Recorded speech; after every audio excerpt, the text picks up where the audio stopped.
बिस्मिल्लाहिर्रहमानिर्रहीम। मक्खन जट पंजाबी चैनल वालों पंजाबी बैठक के मौजू पर अज जनाब तुहाडी सेवा च हाजिर बैठे हाँ।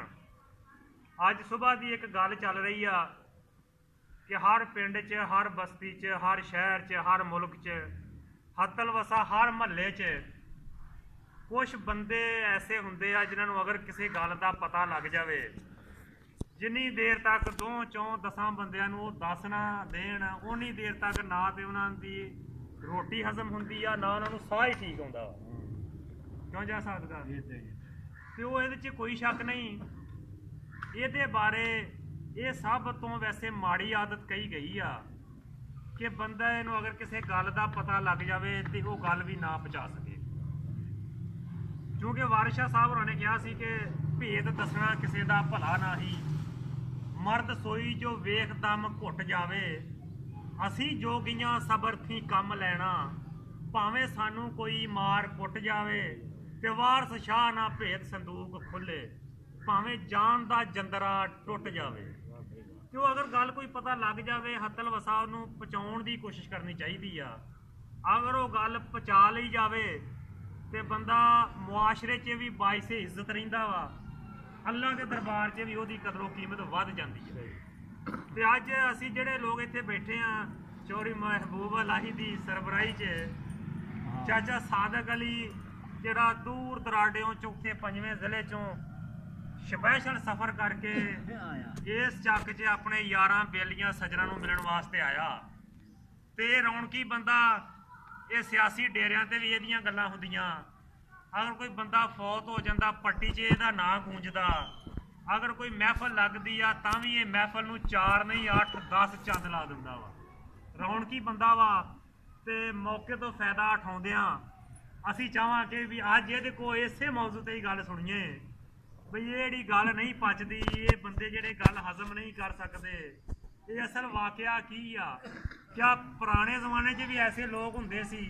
क्योंकि पुराने जमाने च जिहड़े बादशाह होंदे सी, जिहड़े राठ होंदे सी या जिहड़े जैलदार किस्म के लोग होंदे सी, वो इस गल तो बचते रहिंदे सी भी साडे च कोई ऐसी गल आ ते गांह पता ना लगे। ते वो जनाब हुण असीं चाचा सादक नूं पुछदे हां कोई इदां दी गल सानूं सुणावे। हाँ भी चाचा सादक अली अज दी महफल इदां दा कोई वाकया नजर कर यार।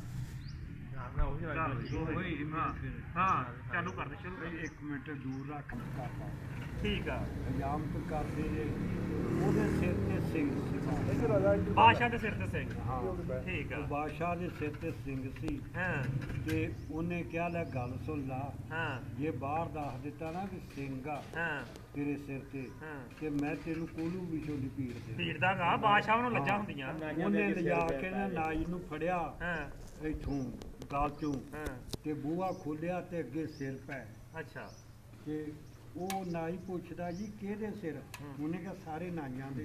ਲਾ ਲਾ ਕੇ ਸਿੱਟੇ। ਹਾਂ ਤੇ ਦੇਖ ਲਾ ਵੀ ਇਸੇ ਤੇਰਾ ਲਾਉਣਾ ਜੇ ਬਾਹਰ ਦੱਸ ਦਿੱਤਾ। ਹਾਂ ਉਹ ਜਦੋਂ ਬਾਹਰ ਨਿਕਲਿਆ ਹਾਂ ਉਹ ਘਰ ਨੂੰ ਤੁਰਿਆ ਜਾਵੇ, ਉਹ ਤੇ ਬਿਮਾਰ ਹੋ ਗਿਆ, ਹਾਂ ਵੀ ਢਿੱਡ ਫੁੱਲ ਗਿਆ, ਉਹਦਾ ਹਾਲ ਕੋਈ ਨਾ, ਹਾਂ ਨਿਆਣੇ ਉਹਦਾ ਇਲਾਜ ਹਜਾਮਤ ਤਾਂ ਕੀਤੀ ਨਹੀਂ ਇਹਦੇ ਬਾਬੇ ਬਾਦਸ਼ਾਹ ਦੀ ਉਹਨੇ ਹਜਾਮਤ ਕਰ ਦਿੱਤੀ ਨਾ। ਹਜਾਮਤ ਕਰਤੀ ਤੇ ਸਿਰ ਤੇ ਸਿੰਘ ਸੀ। ਸਿੰਘ ਸੀ। ਅੱਛਾ ਹਜਾਮਤ ਕਰਦੇ ਉਹਨੇ ਵੇਖ ਲਿਆ ਵੀ ਇਹ ਬਾਦਸ਼ਾਹ ਦੇ ਸਿਰ ਤੇ ਸਿੰਘ ਆ। ਸਿੰਘ ਠੀਕ ਆ। ਉਹ ਜਦੋਂ ਘਰੋਂ ਮੁੰਡਿਆਂ ਨੇ ਹੁਣ ਨਾਈ ਹੋਵੇ ਤੇ ਗੱਲ ਪਹੁੰਚਾ ਜਾਵੇ, ਇਹ ਵੀ ਗੱਲ ਮਾੜੀ ਆ। ਉਹਨੇ ਜਾ ਕੇ ਮੁੰਡਿਆਂ ਨੇ ਉਹਦਿਆਂ ਨੇ ਚੱਕਿਆ, ਡਾਕਟਰ ਕੋਲ ਲੈ ਗਏ, ਇਲਾਜ ਕਰਾਉਂਦੇ ਰਹੇ, ਆਰਾਮ ਨਾ ਆਇਆ। ਵੀ ਢਿੱਡ ਫੁੱਲ ਗਿਆ ਇੱਕ ਦਿਨ ਉਹਨੇ ਸੋਚਿਆ ਵੀ ਇੰਨੇ ਜੋ ਪੈਸੇ ਲਵਾਈ ਜਾਂਦਾ ਹਾਂ ਤੇ ਜਿਹੜਾ ਕੋਈ ਬਾਹਰ ਟਿੱਬੇ ਜਾਏ ਤੇ ਕੋਈ ਜੰਡ ਖੜਾ ਸੀ ਜਾਂ ਬਾਹਰੋਂ ਤੇ ਮੇਰਾ ਮੰਜਾ ਉੱਥੇ ਰੱਖੀ। ਅਬ ਕੋਈ ਦਰਖਤ ਸੀ ਉਹਦੇ ਥੱਲੇ ਲਾ ਦਿਓ। ਉਹ ਦਰਖਤ ਦੇ ਥੱਲੇ ਮੰਜਾ ਰੱਖਾ ਏ ਹਾਂ ਤੇ ਆਂਦਾ ਹੁਣ ਤੁਸੀਂ ਦੂਰ ਦੂਰ ਹੋ ਗਏ। ਹਾਂ ਉਹ ਦੂਰ ਹੋ ਗਏ, ਉੱਠ ਕੇ ਉਹਦੇ ਵੱਲ ਮੂੰਹ ਕਰਕੇ ਆਂਦਾ ਲੈ ਬਾਦਸ਼ਾਹ ਦੇ ਸਿਰ ਤੇ ਸਿੰਘ ਆ ਤੇ ਦੱਸੀ ਨਾ ਕਿਸੇ ਨੂੰ। ਉਹ ਦਰਖਤ ਨੂੰ ਆਂਦਾ, ਦਰਖਤ ਨੂੰ ਆਂਦਾ। ਢਿੱਡ ਹੌਲਾ ਕਰ ਲਿਆ। ਉਹ 2-3 ਵਾਰੀ ਕਿਹਾ ਹਾਂ ਤੇ ਉਹ ਨਾਈ ਤੇ ਠੀਕ ਹੋ ਗਿਆ। ਠੀਕ ਉਹ ਹੋਈ ਜਾਣਾ। ਮੰਜਾ ਚੱਕ ਕੇ ਘਰ ਨੂੰ ਤੁਰਿਆ ਆਵੇ ਹਾਂ ਤੇ ਮੁੰਡੇ ਆਂਦੇ ਵੀ ਅੱਬਾ ਤੇ ਠੀਕ ਹੋ ਗਿਆ। ਹਾਂ ਤੇ ਉਹ ਘਰ ਆ ਗਿਆ। ਉਹ ਜ਼ਿਮੀਂਦਾਰ ਨੇ ਕਿਤੇ ਉਹ ਰੁੱਖ ਵੇਚ ਦਿੱਤਾ। ਉਹ ਜਿਨ੍ਹਾਂ ਨੂੰ ਵੇਚਿਆ ਉਹਦੇ ਬਣੇ ਗਾਂ ਵਾਜੇ, ਸ਼ੈਣਕੀਆਂ, ਢੋਲ ਤੇ ਉਹ ਜਦ ਬਣ ਗਏ ਉਹ ਖੁਸਰਿਆਂ ਨੇ ਖਰੀਦ ਲਿਆ। ਠੀਕ ਹੈ, ਉਹ ਖੁਸਰਿਆਂ ਦੇ ਹੱਥੀਂ ਆ ਆ ਗਿਆ। ਗਿਆ ਉਹ ਬਾਦਸ਼ਾਹ ਦੇ ਘਰ ਹੀ ਮੁੰਡਾ ਹੋਇਆ। ਹਾਂ ਉਸੇ ਦੇ ਹੀ ਹਾਂ ਉਸੇ ਦੇ। ਠੀਕ ਹੈ, ਉਹਦੇ ਘਰੋਂ ਵਧਾਈ ਮੰਗਣ ਗਏ ਮੰਗਣ ਚਲੇਗਾ। ਤੇ ਜਦੋਂ ਉਹ ਵਜਾਉਣ ਲੱਗੇ ਤੇ ਉਹ ਢੋਲ ਤੇ ਕਰੇ ਨਾ ਦਮ ਦਮ, ਉਹ ਸ਼ੈਨ ਕੀ ਛਨ ਛਨ, ਦੂਸਰੀ ਕਰੀ ਜਾਵੇ ਬਾਦਸ਼ਾਹ ਦੇ ਸਿਰ ਤੇ ਸਿੰਘ ਸਿੰਘ, ਉਹ ਤੀਸਰੀ ਕਰੇ ਤੈਨੂੰ ਕਿਹਨੇ ਦੱਸਿਆ, ਤੈਨੂੰ ਕਿਹਨੇ ਦੱਸਿਆ, ਉਹ ਚੌਥੀ ਕਰੇ ਮੈਨੂੰ ਘੋੜੇ ਨਾਈ ਦੱਸਿਆ। ਉਹ ਤੇਰਾ ਉਹ ਕਹੇ ਮੈਨੂੰ ਘੋੜੇ ਨਾਈ ਦੱਸਿਆ, ਘੋੜੇ ਨਾਈ ਦੱਸਿਆ। ਉਹ ਘੋੜਾ ਨਾਈ ਤਾਂ ਫੇਰ ਫੜਿਆ ਗਿਆ। ਇਦਾਂ ਹੀ ਆ ਜੀ ਕਿ ਉਹ ਵਾਕਈ ਗੱਲ ਜਿਹਨਾਂ ਨੂੰ ਨਹੀਂ ਹਜ਼ਮ ਹੁੰਦੀ ਉਹ ਹਿਸਾਬ ਇਦਾਂ ਦਾ ਹੀ ਹੁੰਦਾ ਵਾ। ਆਖਰ ਤੇ ਹੈ ਕਿਤੇ ਵੀ ਨਾਈਆਂ ਦੇ ਕੋਲ ਹਿਜਾਬ ਚ ਕਰਾਉਣ ਲੱਗ ਪਓ, ਹਾਂ ਉਹਨੇ ਨਾਲੇ ਤੋਂ ਸਟ੍ਰੈਚ ਮਾਰੀ ਜਾ ਨਾ ਫਲਾਨਾ ਬੜਾ ਭੈਣ ਫਲਾਨਾ ਜਿਹੜਾ ਉਹ ਇਦਾਂ ਦਾ ਆ ਵੀ ਉਹ ਨਾਈਆਂ ਨੇ ਉੱਠ ਕੇ ਚਾਹ ਤੇ ਕਿਸੇ ਦੇ ਥੜੇ ਤੋਂ ਪੀਣੀ ਹੁੰਦੀ ਹੈ, ਇਦਾਂ ਹੀ। ਤੇ ਉਹ ਜਾਂਦਿਆਂ ਆਉਂਦਿਆਂ ਲੰਘਦਿਆਂ ਟੱਪਦਿਆਂ ਉਹ ਕੋਈ ਨਾ ਕੋਈ ਗੱਲ ਉਹਨਾਂ ਨੇ ਕਰਨੀ। ਹੋਇਆ ਜਾਂ ਨਾਈ ਹੋਇਆ, ਇਹਦੇ ਮਹਿਕਮੇ ਦੋ ਤਿੰਨ ਆ ਨਾ, ਦੋ ਤਿੰਨ ਮਹਿਕਮੇ ਦਾ ਇਹੋ ਹੀ ਹਾਲ ਆ। ਕਿਹੜਾ ਡਾਕਟਰ ਹੋਵੇ ਜਾਂ ਨਾਈ ਹੋਵੇ ਜਾਂ ਦਾਈ ਹੋਵੇ।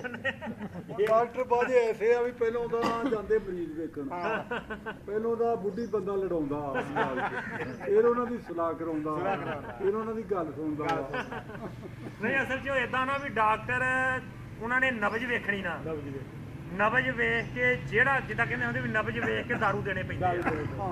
ਉਹ ਹੁਣ ਅਗਰ ਉਹ ਚਾਚੇ ਕਾਲੇ ਵਰਗੇ ਕਿਸੇ ਦੀ ਤਬੀਅਤ ਇਦਾਂ ਦੀ ਖਰਾਬ ਹੋਵੇ ਜਿਹੜੀ ਉਹ ਇਦਾਂ ਠੀਕ ਹੋਣੀ ਹੋਵੇ, ਉਹ ਵੀ ਇਦਾਂ ਦਾ ਕੈਪਸੂਲ ਇਦਾਂ ਦੀ ਖੁਰਾਕ ਵੀ ਦੇਣੀ ਪੈਂਦੀ ਹੈ। ਜੇ ਲੜਾਇਆ ਠੀਕ ਹੋਣੀ ਹੋਵੇ, ਆਹੋ ਵੀ ਉਹ ਚਲੋ ਥੋੜਾ ਬਹੁਤਾ ਉਹਦੀ ਜਿਹੜਾ ਤਬੀਅਤ ਇਦਾਂ ਸਾਫ਼ ਕਰਨੀ ਪੈਂਦੀ ਆ ਵੀ ਉਦਾਂ ਵੀ ਤਾਂ ਸਾਫ਼ ਕਰਨੀ ਪੈਂਦੀ ਹੈ ਨਾ। ਤੇ ਮਕਸਦ ਇਹ ਹੁੰਦਾ ਵਾ ਵੀ ਮਰੀਜ਼ ਨੂੰ ਆਰਾਮ ਆਵੇ, ਤੇ ਮਰੀਜ਼ ਨੂੰ ਆਰਾਮ ਆ ਜਾਵੇ ਕੋਈ ਨਹੀਂ, ਥੋੜੇ ਬਹੁਤੇ ਭਾਂਡੇ ਖੜਕ ਵੀ ਪੈਣ ਤੇ ਕੁਝ ਨਹੀਂ ਹੁੰਦਾ।